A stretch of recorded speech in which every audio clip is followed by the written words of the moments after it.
Welcome to the Black Design Collective. My name is Lola Wusu, and we are here with Dena Burton, who is the mastermind behind the Dena Burton collection. She is originally from Chicago, moved to California for several capacities in the entertainment industry for short film, TV, and theater even.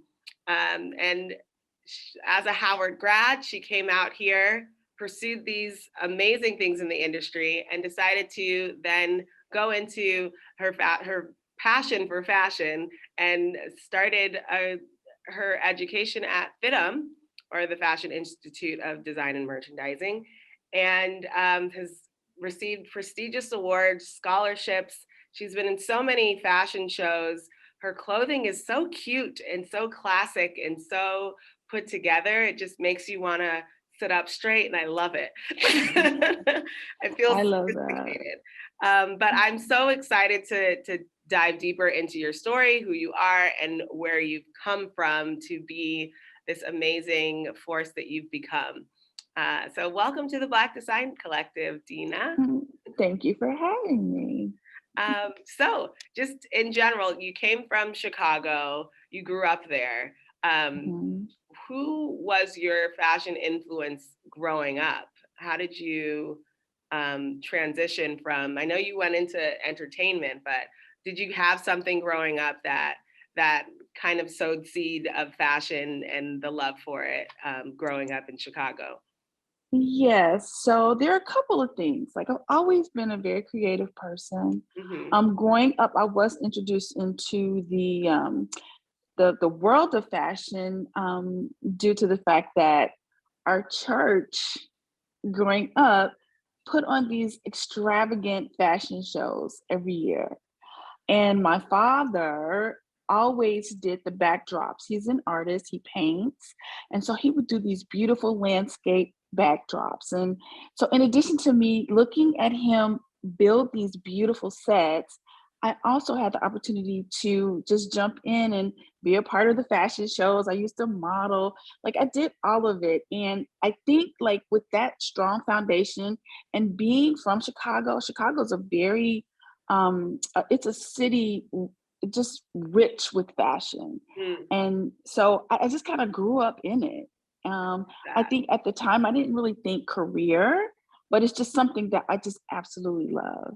So I noticed then you went in, you had this like production background. Is that why you Mhm. pursued entertainment first? Yes. Okay. And yeah, and I think also, you know, my goal originally, there were a couple of things I wanted to direct, which Okay. brought me to California, and then a little bit also wanting to be in front of the camera, like, just growing up and trying to figure it all out, like where Yeah. you fit in. I had the thought of doing like newscasting, but I mean, I eventually found my way and where I Okay. fit in. We all do. We all do. Uh-huh. I love though that I'm sure your background in understanding like all the ins and outs behind the camera, in front of the camera, how people move, that creative bone, I'm sure has helped you with how you're creative in your fashion line and your collection. Yes, and as hard as it was for me to kind of just like hone in on one thing, like the beauty of it to me now is like all of those things that I learned along the way, it's really coming full circle. And like I'm able, like just in fashion alone right now, and how big like media is, right? Like I get to infuse these passions together. My love of directing, creative directing, producing the fashion, it just like it all just meshes together and it's just I love it. I love that. So, what was then your aha moment? Like, okay, I I have this background in this. I know I love fashion. I know I like being in front and behind the camera. But when was it that you were like, okay, I love fashion. I want to make this a career. I'm going to invest in learning how to do this. And not only that, then I'm going to become an entrepreneur. What was like your aha moment of fashion is a career that I'm Right. going to pursue? So at one point, I did get involved more in the corporate side of Mhm. the entertainment industry, and I was just bored to death. Like it was just, I just creatively was not Mhm. being fulfilled. And I remember clearly one day I was at my desk and I was like, I've always loved fashion, but I didn't have the tools Mhm. or really to know exactly what I wanted to do, right? So I decided I would go back to school for fashion design. Okay. And I think what helped me to actually jump into having my own collection was the fact that after I graduated, it was very challenging for me to get a job. Ah, And I don't feel like it was because I wasn't didn't have the tools or I wasn't competent enough to do it. It's just that like a lot of the places that our career center was sending me out to these various interviews, it was a lot of other yeah. nationalities and I get it. But what it did is it forced me to say, okay, well, you know what? I'm gonna do this myself. Yeah, And and that's a very interesting, and I've heard this before, and I feel mhm, like in general, this is why I love doing this and talking to other Black designers.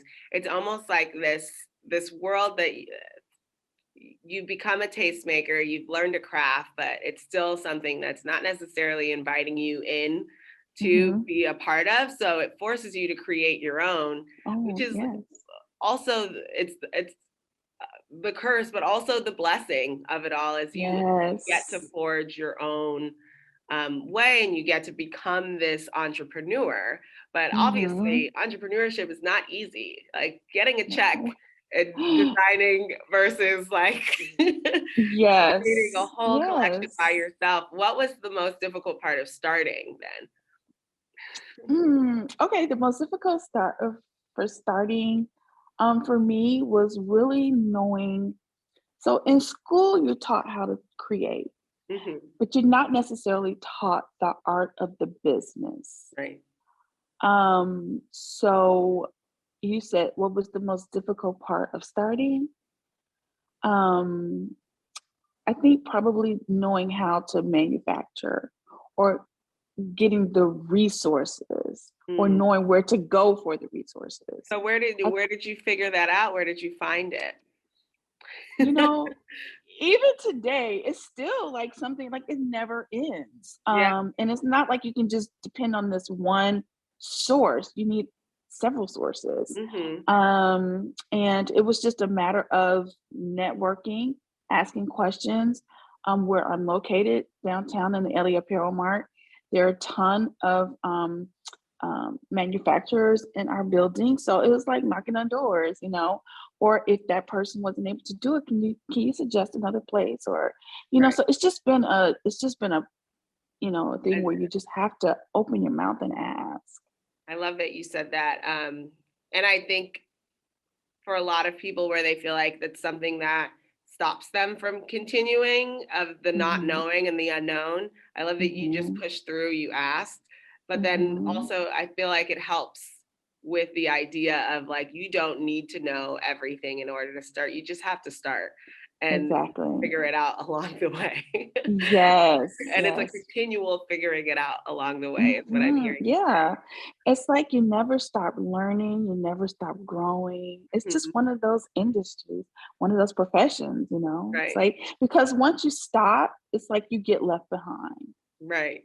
Yeah, Yeah. exactly. So then, um, in that feeling, I'm sure what your first collection, so you decide I'm going to do this, was there a great response from your community about it? Like, how did you feel after you were like, okay, I'm going to start my own, I'm going to be an entrepreneur and I'm going to start my own collection? Was it straight away great things or was this a slow Mhm. growing process? Yeah, I mean, again, I'm always growing, always trying to get to the next level, always pushing for something to attain to, right? Right. But initially, it was so well received, which I think is why I had the confidence to continue to Mm, push forward. I love that. Yeah. Not just from my friends, but it was like industry peers, people I didn't know. It was just really well received. Where did you market your first collection? Like, how did you get people's eyes on it to even see it? So when I first got in the industry, social media was not like it is now. Hmm. So really it was word of mouth. It really was like having little trunk shows, Okay. which are now pop-ups, that your friends like maybe did for me. And then it like the circle just kept expanding. Love that. So yeah, And that's how you create a an authentic customer base in general, because yes, uh, you have these now ambassadors for your brand and your company. yes. I love that. So then, as you expand, you created this line, you expand, you do it again. Did you expand your team? Did you invite more people on? If so, how did you pick them? If you decided not to, why so? So, in the beginning, as with anything, your financial status may not be where you can afford to bring people on. So, in the beginning, I did a lot on my own. Yeah. It was a lot. And I and you know, I appreciate those moments, but when I was able to bring people on and maybe even outsourcing some things, it definitely made the journey, uh, I don't know if I even want to say easier. Yeah. Once I was able to pull people in to do, some of the pattern making and the sample making, the grading, like all of those little things that I was doing myself, I was able to then kind of push some things out and make room for the business of it. Yeah. Yeah, yeah, yeah. Love that. Okay. So Mhm. then, um, did you, because now I'm very curious in terms of outsourcing certain things versus inviting your own team of in-house people, what felt Mhm. more, I'm trying not to use the word easy again, but what felt Mhm. um, like it was a resource that yielded you more of a return, I guess would be. So for me, Mhm. so it depends. Like I'll use my in-house team, but if it's something that I'm trying to produce that's the numbers are, kind of high, Right. that's when I'll outsource. Got it. So it just depends on the situation. Hmm. That's Mhm. that's great. So, Mhm. um, what is something, I know entrepreneurship in general, you take risks. Is there a specific risk throughout your career, throughout this collection, throughout your life that you took that really paid off, that you are like so surprised that it did, or maybe even not surprised, but you're so unbelievably happy that it actually worked That I out? didn't. Yeah, I would say, and from the earlier part of my career Mhm. was starting. Yeah. And you kind of said that earlier, but because I was in corporate, Hmm. I took the leap because, my parents are old school. It's like, okay, well, you know, even wanting to go back to school for this, like, so you're gonna quit your good paying job? Yeah. I'm like, so it came to a point where it was just like I have to be quiet about my movement. And Mm, I took the risk because I was like, if I have them in my ear, I'm never gonna jump that's good. and leave this good paying Yeah. corporate cushion Yeah. check, every week, every 2 weeks or whatever. So for me, the greatest risk that I ever took was leaving that job Did you feel like because you had to, like, how did you self-talk your way into that moment of what I'm doing right now? Obviously, I mean, a lot of us have been there where mhm, we are in this place where we feel stuck, but it also feels like freedom because we get this mhm. check every week. Yes, yes, yeah. But understanding, like, how did you self-talk your way into the freedom of entrepreneurship, and even that necessarily being like something that's irrational but rational to you. Because I love that you said that you had to distance yourself from the rational thinking Hmm. to, Yeah, to what it is. What kind of right. things did you do to help you do that leap? Because I know a lot of people who watch these, they're at that cusp of like, do I take the leap? Like, what is it? So how did you Hmm. muster up, I guess, the courage to do that? To do it. I mean, I think it was because of my state of mind and where I was, like, feeling like I honestly felt like I was dying because I was not creating, and I am a creative being. Yeah. And so I just felt like if I stayed, I'm just gonna wither away. Like, what is life? Like, what's the point of living if I'm not creating, right? And so I was like, I just have to do it. Like, Yeah. and that's where my faith came into. It's like, now I'm not by any means saying if you're not ready, I know there's some financial things you need to have in order. Like, I'm not just saying throw it all down the drain and just do it.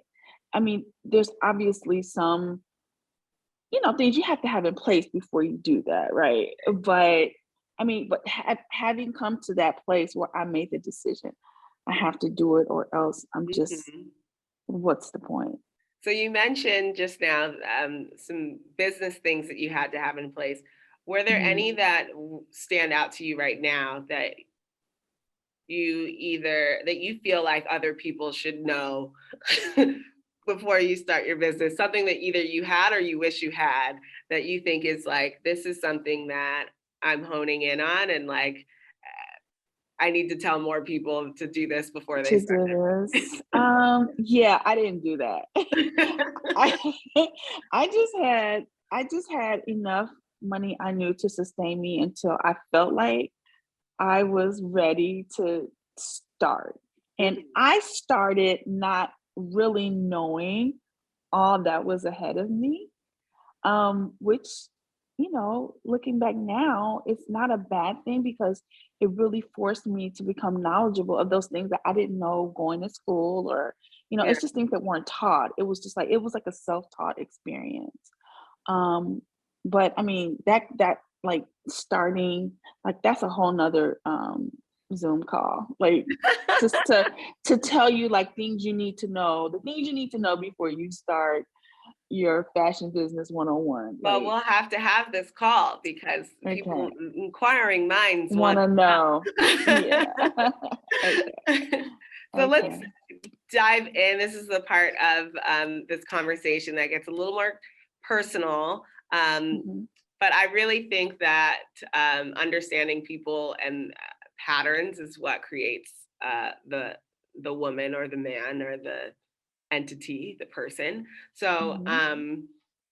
what I always ask these questions when Mhm. you wake up in the morning, when you go to sleep in the morning and at night, what does your daily routine look like? What time is it? How do you fortify yourself to continue being the entrepreneur that you are and multifaceted in that way too? Yeah. I think depending on your industry and fashion in particular, no one day is the same. Yeah. Yeah.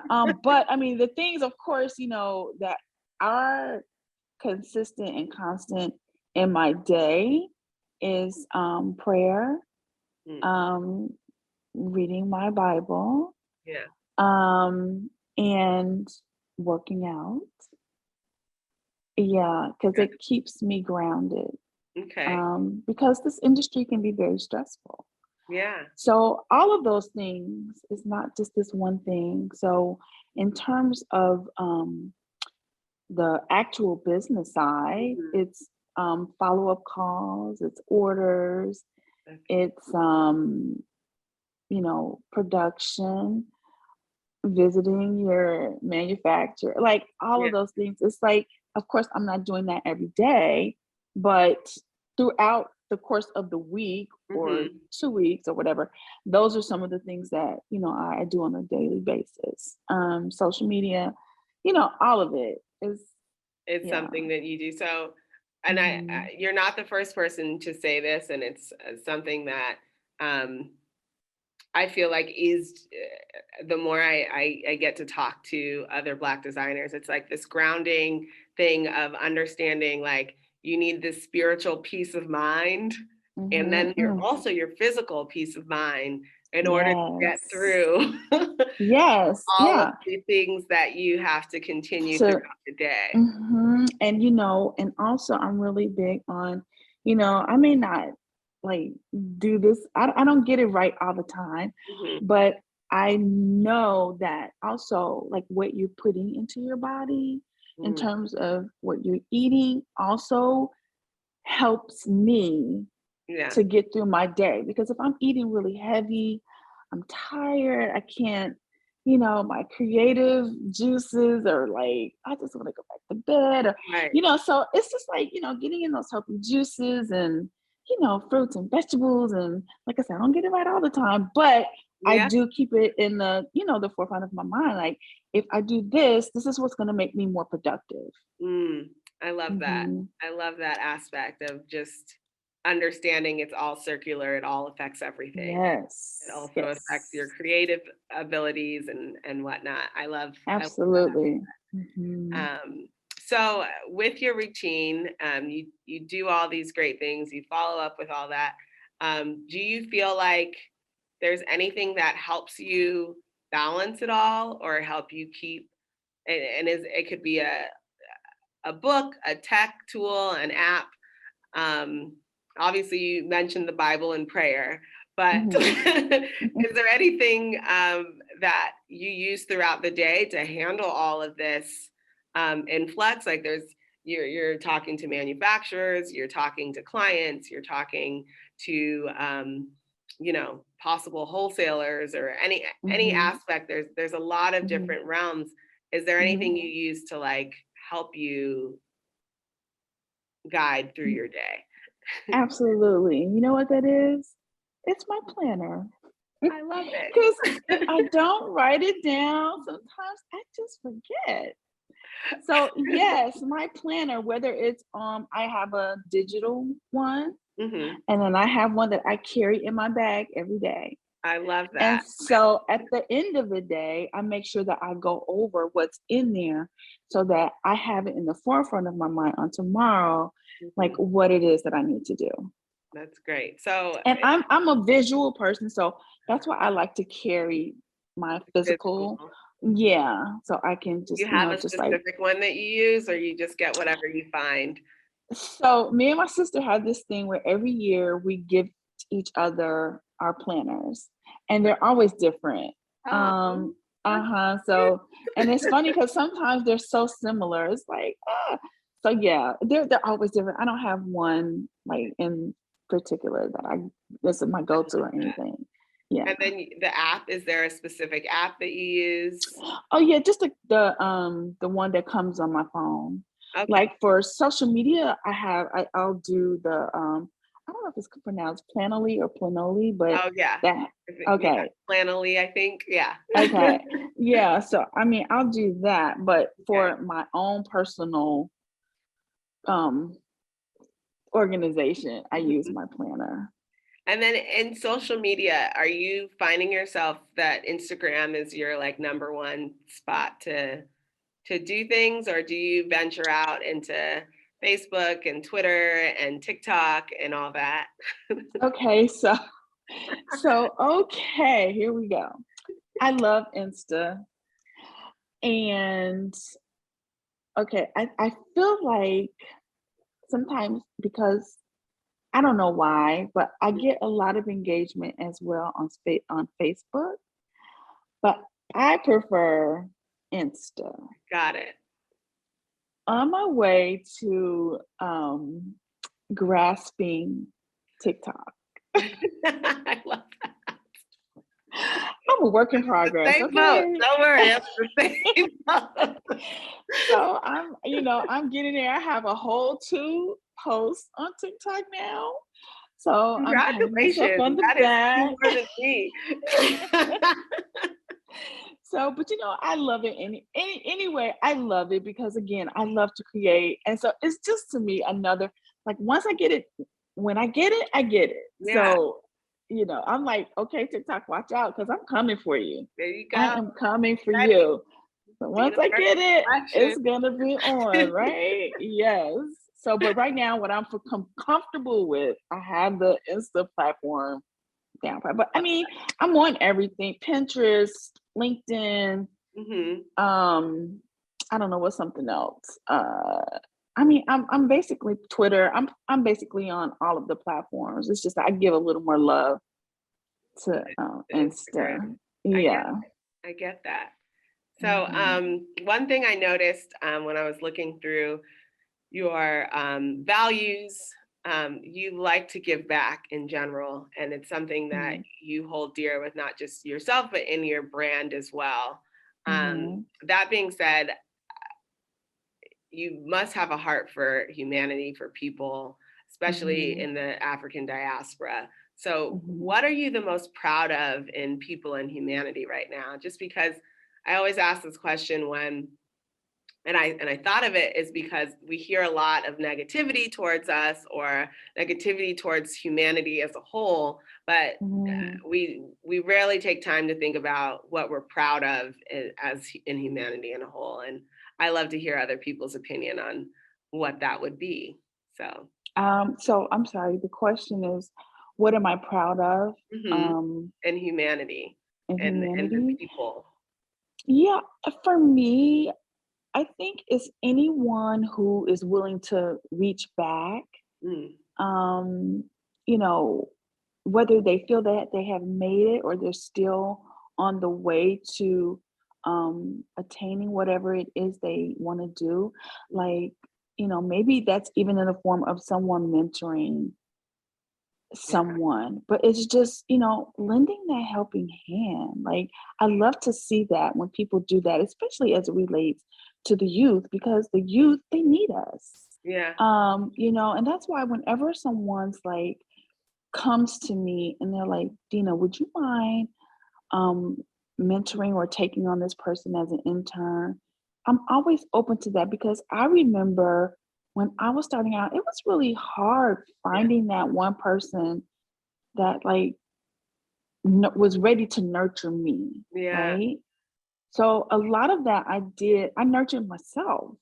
But I mean, how awesome I feel it would have been had I had that person to just kind of steer me along the way. Like, yeah, a lot of things I may have been able to avoid, mistakes I could have avoided, or, yeah, in the beginning. But I just love it when people take that opportunity to give back to others. yeah. I Yeah. fully agree. I wouldn't be who I am without that as well. Mhm. Mhm. So the last, or one of the last, is how are you proud of yourself? You've done so much in this career. You've taken so many leaps and you've continued on. What are you Mhm. proud of? I am proud of, I guess one is the fact that I've done it, the courage to do it, Yeah, and the courage to stay in it, even when it gets so tough, like when you want to throw away the towel and yeah, just like, like maybe, but yeah, just the courage to keep going. I mean, even as it relates to the pandemic, like, hmm, you know, finding a way to continue to stay relevant through, all that we've been through. I'm right. proud of that. I decided to stay and to keep going. Um, I'm happy that you stayed yeah. and you kept going as well. Thank you. Thank you We so need we need much. the creativity, we need your things, and we need your presence. So thank you. So the Thank last you. question I have for you, and the most important question I have for you is if you were a pair of shoes, which would you be and why? Okay, this may sound like so weird, but I think my choice of shoe would be like a tennis shoe. Okay. And I say that because I feel like tennis shoes get the most wear. Tennis shoes get to see the world. I mean, if Mm, you think about traveling, when you're going sightseeing, 9 times out of 10, you're going to put on your sneakers, right? yeah. And I just feel like because I am one who loves to travel, I feel like being comfortable it's so important. And so I feel like you get a lot of mileage out of your tennis shoes. So I think I I love would be a that. tennis shoe. I love that That's what I answer. would I'm do. never disappointed by that. And it's just always so interesting. It's Is just, this your first tennis shoe answer? I think so. Oh I my think God, that's so. so And funny. I love the reasoning behind it. And I don't think I'll forget that you are a tennis shoe. And I love that. So I know. I feel like I should have picked something more fabulous, no, but it yeah. was perfect. And they're very Okay. cute, fabulous tennis shoes. I It's not that, it's know. just the comfort and the wear and the travel, and you get to use them. I love that. Yes. Yes. So thank you so much, Dena, for joining us here with the Black Design Collective. This conversation has been so lovely. You've given me so much hope with your story, and I love, again, anyone watching or listening, check out her collection. It is gorgeous. And where can we find you on Instagram? So it's under my name, Dena Burton, and I'm pretty much Dena Burton across all social media. Great. Yeah. Well, be sure to check out Dena Burton, of course, her website, of course, her social media. But I'm glad that we've gotten to get to know you a little bit more. Thank you for joining us. Yes. Thank you so much for having me. This was a lot of fun. Yeah, have a good one. You Bye. too. Bye.